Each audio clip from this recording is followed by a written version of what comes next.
इस वीडियो की रिसर्च में मैंने पाया कि अपन कितने ज्यादा नेगेटिव है यार। मतलब कि कुछ लोगों को लिटरली दूसरों को बर्बाद होते देखना चाहते हैं। Around the internet Brahmastra movie के बारे में अगर तुम कुछ भी रिसर्च करोगे तो तुम्हें ये रियलाइज हो जाएगा कि इधर एक्सेप्टेंस नहीं है, कि हमारा बॉलीवुड का सिनेमा का स्टाइल ही यही है, यहाँ पिक्चरें ऐसी बनती है या लोगों को यहाँ पे क्या पसंद आता है। The constant approach toward this movie is cringy, copy और इट्स प्रॉब्लमैटिक। और इसमें यूट्यूबर्स भी बहुत बड़े दोषी आते हैं, मैं मना नहीं करूंगा। सबके सोचने का तरीका अलग होता है और सबके पर्सपेक्टिव भी जानना जरूरी है। ठीक उसी तरह डायरेक्टर का भी पर्सपेक्टिव जानना जरूरी है। And it's not a rhetorical statement my friend. तुमको किसी पे भी कोई एहसान करने की कोई जरूरत नहीं है, तुम्हारे ऊपर कोई इसका मोरल ऑब्लिगेशन नहीं है। पिक्चर ना पसंद आए तो कच्चा चबा जाना, बट एटलीस्ट की खुद से बात पूछना कि क्या मैं इस आर्ट वर्क पे अपना थॉट लगा के कुछ सोच रहा हूं या फिर बस दूसरों के ओपिनियन से एग्रीएबल बन रहा हूं। एंड ऑफ कोर्स मूवी में डायलॉग्स क्रिंजी हैं, क्योंकि भाई इट्स फकिंग बॉलीवुड। 5 साल से शूटिंग चल रही है और आज भी हमें शाहरुख खान के एरा की तरह बर्फीले पहाड़ियों की वादियों में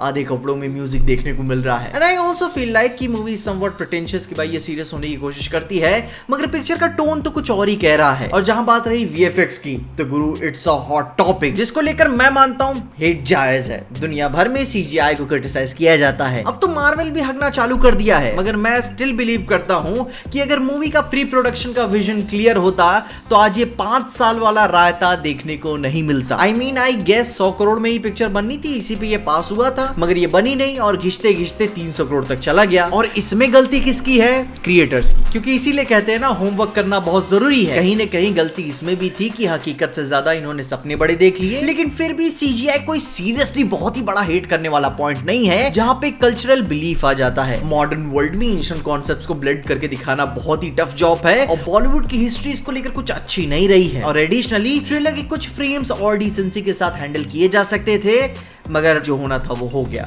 ठीक ऐसे ही अमीश त्रिपाठी की लाइव एक्शन एडाप्टेशन को क्यों कैंसिल कर दिया गया? ठीक इसी डर की वजह से। तो वो क्लियरली जान रहे थे कि भाई वो किसमें हाथ डाल रहे हैं। और हाथ डालने से याद आया कि मैंने हाथ डाला है मैन मैटर्स की हेयर गमीज में। इसके हेयर गमीज में 20x जितना बायोटिन, 20 कैश्यूज जितना जिंक, आधा कप कैरेट जितना विटामिन ए, आधा ऑरेंज जितना विटामिन सी और 20 आलमंड्स जितना विटामिन ई मौजूद है। जिसमें एक गमी रोज खाने पर आपके बाल सिर्फ 2-3 महीने में ही घने और लंबे शाइनी हो जाएंगे। साथ ही आपके हेयर फॉल और हेयर थिनिंग में भी ये प्रिवेंट करता है। और साथ ही में शुगर फ्री, जिलेटिन फ्री और साथ ही में 100% वीगन भी है विद नो साइड इफेक्ट्स। इसके साथ ही मैन मैटर्स के पास एक लौता डिजिटल हेल्थ क्लिनिक है जो सिर्फ मर्दों के लिए है। मैन मैटर्स सर्टिफाइड डॉक्टर्स द्वारा फ्री और कॉन्फिडेंशियल कंसल्टेशन प्रोवाइड करता है और इसमें आपके बालों के साथ साथ आपकी skin, weight, sexual wellbeing, hygiene और स्लीप कैटेगरीज के प्रोडक्ट्स भी अवेलेबल है, जिसका फायदा आप आज मेरी ही डिस्क्रिप्शन के लिंक से उठा सकते हो। तो जाओ और फायदा उठाओ। अब गुरु एक बहुत ही फैसिनेटिंग टॉपिक आता है जर्नलाइजेशन का, जिसको सिंपल भाषा में बोलूं तो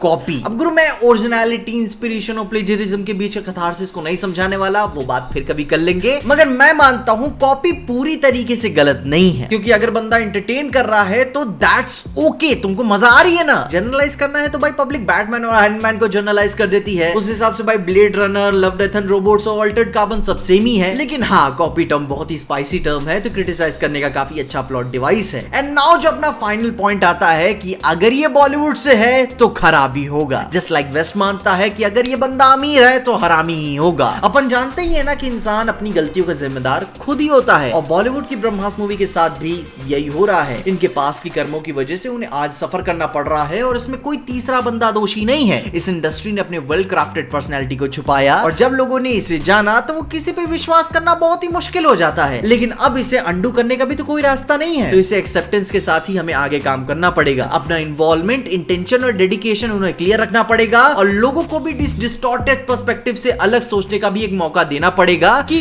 वो इसके बारे में क्या सोचते हैं। क्योंकि किसी ने सही कहा है कि किसी युवा को भ्रष्ट करने का सही तरीका यह है कि उसे अलग सोचने की तुलना में एक जैसे सोचने वालों को उच्च सम्मान में वो रखे। तो गुरु, जैसे मैंने तुम्हें बोला कि किसी पे कोई एहसान तुम्हें करने की जरूरत नहीं है। Be clear and accountable about your decisions, कि तुम क्या सोचते हो। कमेंट्स उसके बारे में मुझे जरूर बताना। और इन्हीं सारी बातों के साथ साथ मैन मैटर्स की हेयर गमीज को मेरी डिस्क्रिप्शन के लिंक से जाके चेकआउट करना मत भूलना। एंड गुड लोग, अगर पॉप कल्चर की बात हो ही रही है तो अपन ने थॉर लव एंड थंडर के ऊपर भी बात की हुई है कि कहां से कैसे उनसे ये गलती हो गई, तो उसके ऊपर मैंने वीडियो बनाई है, तो जाके उसे चेकआउट करना मत भूलना। और तब तक के लिए देखते रहिए पीजे एक्सप्लेन।